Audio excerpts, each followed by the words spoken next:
se você puder endereçar tua pergunta para o nosso coordenador do livro, o Lênio Streck, que trabalhou intensamente por esse assunto, acho que ele ainda está entre nós, e o grande mérito é dele. Grande Lênio.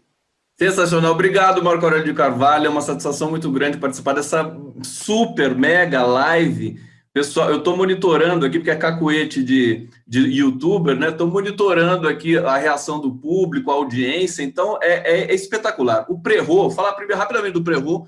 Quer dizer, é o acontecimento, a meu ver, que cobre tudo que está acontecendo no Brasil todo dia, noticiário, a questão política, econômica, inclusive também do judiciário. É o grande acontecimento. Acho que tem uma demanda no Brasil hoje por essa resposta do mundo da magistratura, do mundo do direito. O pré-roll ocupou esse espaço e por isso que existe aí uma rede, inclusive, de afeto em torno do coletivo. Então, quero exortar aqui todo mundo a curtir, a assistir essa sequência de lives que está sendo um sucesso estrondoso e com muita repercussão nacional também. Eu queria brincar com o Lênio, que é o seguinte, que o Demore disse que é goleiro, e que o Lênio, eu sei que o Lênio é goleiro, porque quando eu entrevistei ele uma vez aqui, a câmera dele caiu, o celular, ele pegou no ar, assim, aí ele falou, sou goleiro. Ele falou, é o goleiro mesmo. Aí o seguinte, eu ia fazer para o Toron, mas evidentemente eu não vi mais o Toron aqui, porque o artigo do Toron me deixou muito impressionado, que é justamente a minha praia, que é a linguística. Eu acho que a questão no mundo, inclusive da Lava Jato, sobretudo, é uma questão de linguagem, é uma questão de dicção, é uma questão de pressuposto. E o que o Toron fala no artigo dele, que é sensacional, que tem um nome aqui muito interessante, que é o... Agora eu saí aqui, é o bastardo inglório ou... como é que é? Mera suspeição, alguma coisa nesse sentido. Ele fala justamente uma coisa que chamava muita atenção nas oitivas do Sérgio Moro com os indiciados ali, que foram depois na Lava Jato, que eram publicados no YouTube, era o descompasso entre as perguntas do Sérgio Moro. Quer dizer, os pressupostos ali estavam todos viciados. Não havia possibilidade de produzir o contraditório.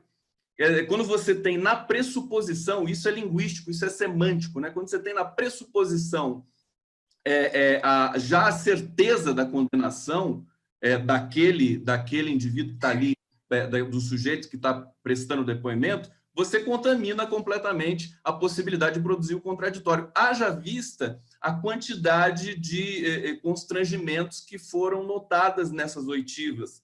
Defesa, sempre o Sérgio Moro entrando numa situação assim de tensão, né, pedindo para ficar quieto, uma coisa mais agressiva, porque não estava tendo aquela, digamos, harmonia mínima de um debate para a produção do contraditório. Então, a minha pergunta para o Lênio, jogando aqui na sequência, o que possibilitou esse descompasso, quer dizer, esse desvirtuamento da possibilidade, quer dizer, o juiz imparcial é uma questão de semântica, isso está posto no artigo do Toron. É uma questão que não deveria... Nós estamos discutindo aqui a imparcialidade do juiz, mas na semântica de juiz estaria a ideia, a cifra, né? O sentido de imparcialidade, por definição, estruturalmente. O que aconteceu? O que os concursos públicos brasileiros deixaram de lado para não poder produzir, digamos assim, uma geração que pudesse dar conta dessa questão da diversidade, da consistência de uma arguição e de toda uma construção de um direito que seja verdadeiramente democrático? É a pergunta que eu deixo aí para o Lênio, querido. Onde você não percebeu, você atirou num canto e acertou no outro, certinho, no alvo. O Lênio tem se dedicado a respeito disso, tem escrito artigos maravilhosos, tem alertado o problema da nossa má formação, né, jurídica. Lênio, com você, nosso grande goleiro, grande maestro. Eu vou citar 4 autores aí, Platão, Heidegger, Austin e Bernd Ritters. Platão, porque disse que a linguagem é como um farmacon, pode ser um remédio ou pode ser um veneno. Heidegger diz: a linguagem é a casa do ser, nessa casa mora o homem, e os poetas e os pensadores são os vigilantes dessa morada. Se você não ficar vigilante, os bandidos entram, os salteadores entram nessa morada e te roubam a linguagem. Se te roubam a linguagem, te roubam o mundo.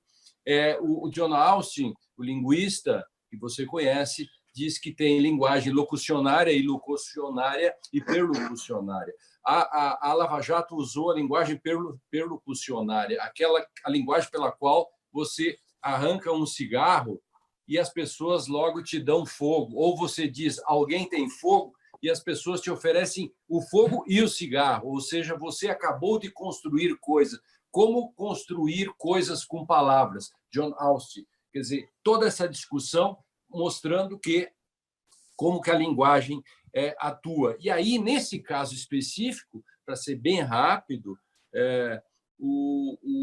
ocorreu um constrangimento, para usar a palavra que você usou, que eu gosto muito, mas eu uso o constrangimento epistemológico, com Bernd Ritters e no meu dicionário. Ou seja, o Bernd Ritters diz o que faltou na Alemanha na ascensão do autoritarismo foi o constrangimento, Begrenze.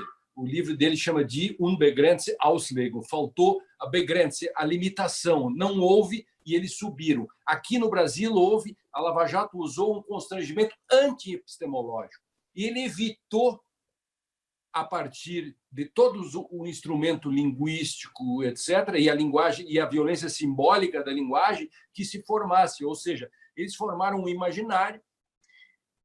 O enunciado performativo que eles criaram, e o enunciado performativo é aquilo que você não discute o seu conteúdo, você adere.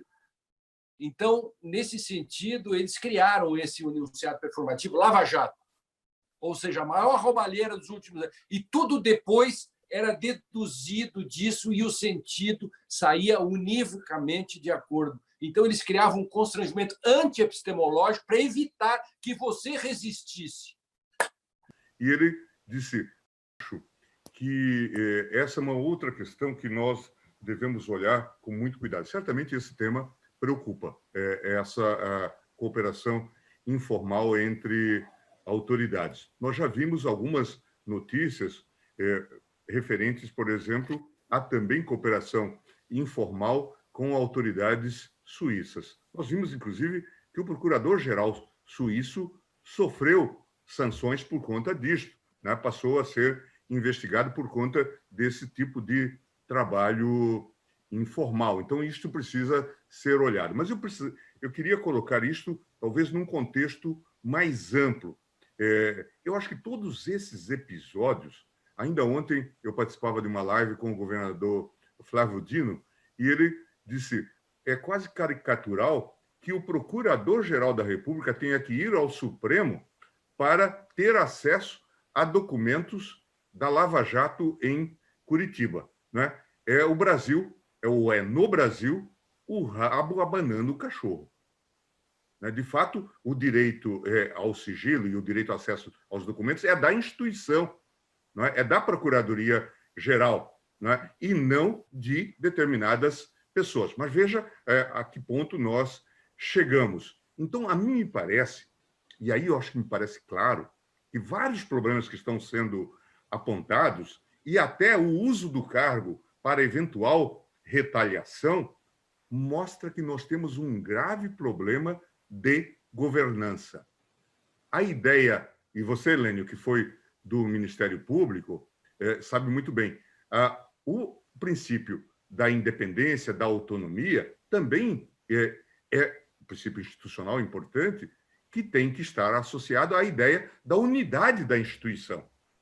E, obviamente, que hoje eles são os independentes, os autônomos, não é? Cada qual produzindo a sua decisão e guardando para si, inclusive usando para fins outros, como nós estamos sabendo. Esses dias alguém me perguntava sobre essa questão. Por que tanto cuidado com esse sigilo? Essas pessoas que se revelaram vazadores eméritos de notícias, de sigilos, agora estão zelando pelo sigilo dessas pessoas, preocupados que o procurador-geral venha a vazar, ou dizer, isto poderá chantagear políticos. E o que eles têm feito? Veja a notícia de ontem, sem nenhum cabimento, a propósito do ministro Dias Toffoli, querendo imputar ao atual procurador-geral uma prevaricação quando os fatos são de 2015. Veja a irresponsabilidade dessa gente. Veja como é grave isto, não é? Quer dizer, chantagistas eméritos, usando agora o argumento, quer dizer, naquela linha do vou gritar, pega ladrão. Eu até disse, então, a uma repórter que me procurou, eu disse, essa gente está temendo qualquer correção porque eles sabem o que fizeram no sábado à noite. Sem dúvida nenhuma, ministro. O Lênio Streck tem um trabalho incrível, né, em relação a isso, eu vou pedir para ele comentar. Inclusive, Lênio, o que eu não consigo compreender, você que integrou o órgão, sabe bem, nós ingressamos até com pedidos de investigação em relação àquele fundo bilionário que contou com a participação ativa de um advogado que nos envergonha, o Imodesto Carvalhosa, enfim, você sabe bem disso. E, infelizmente, talvez o espírito de corpo do CNMP, né, acabou não dando nenhum resultado. Eu queria que você comentasse um pouco isso e também dialogasse com o ministro sobre esse tema. Depois eu passo para a Dani. Por favor, Lênio. Tá com o microfone bloqueado. Agora vai. Essa questão é importantíssima, né? Porque se confunde autonomia funcional com soberania. Então, como disse bem o ministro Gilmar, quer dizer, o rabo abana o cachorro. Quer dizer, o procurador é patético, e se a gente contar isso em qualquer país do mundo, vai ser mais uma piada na lista do que o Brasil não é um país sério quando se brinca com esse tipo de coisa. O juiz Fernando e o procurador Martinasso, né, porque eles gostam de tirar os nomes para fazer pedidos e não usar o nome todo, né? A ideia foi do Hélio Gaspari, inclusive, né? Então, ao invés de dizer Sérgio Fernando Moro, eu digo agora o juiz Fernando e o procurador Martinasso, que já não é mais nem Deltan e nem Dallagnol, ele é apenas o Martinasso. Então, eles têm uma ideia corporativo, patrimonialista do país e que se colocaram durante todo esse período, né, falando de um lugar e que agora tudo isso vem à tona. Quer dizer, todos nós sabemos o que eles fizeram nos verões e nos outonos e primaveras, etc., passado. E aí vem tudo aquela questão que eu criei um meme, ministro Gilmar, que me permito dizê-lo aqui, né, do livro A Espera dos Bárbaros, né, quando o juiz protagonista, no Coetzee, descobre que estão torturando, e ele que estava muito tranquilão lá no forte, ele ia se aposentar sem ficar sabendo de nada, de repente ele sabe que estão torturando e ele fica no dilema e no drama, né? O que fazer quando eu sei que sei? O que o Brasil vai fazer hoje, se sabe que sabe tudo que aconteceu nesse processo de vazamentos, problema da internacionalização e esse problema da questão ali do fundo. Como que o CNMP deixou isto de lado ou ainda vai fazer, não sei. Quer dizer, o que mais precisa ser feito por esse tipo de atuação que confunde autonomia com soberania, né, para que algumas dessas pessoas sejam paradas, porque essa é a questão.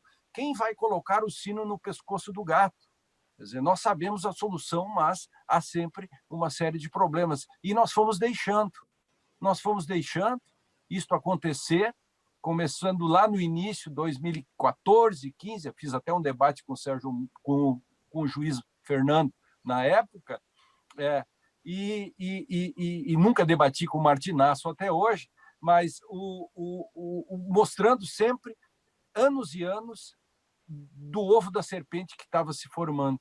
Então, nesse sentido, é fundamental e também leve de novo, me permito, em nome do Preô, que mais uma vez, em face desta molecagem que saiu agora de novo, esta tentativa, né, de requentamento de uma notícia contra o presidente do Supremo Tribunal.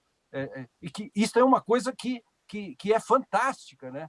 E como isso acaba tendo um terreno, né? Então, nesse sentido, era o meu comentário, né, sobre isto que está se fazendo, né? Depois, tem outro bloco depois, né? Tem uma outra questão importante que eu queria deixar para depois. Né? O outro bloco, você, a Dani, perguntando, só antes de passar para o ministro, o Grupo Prerrogativas denunciou, nós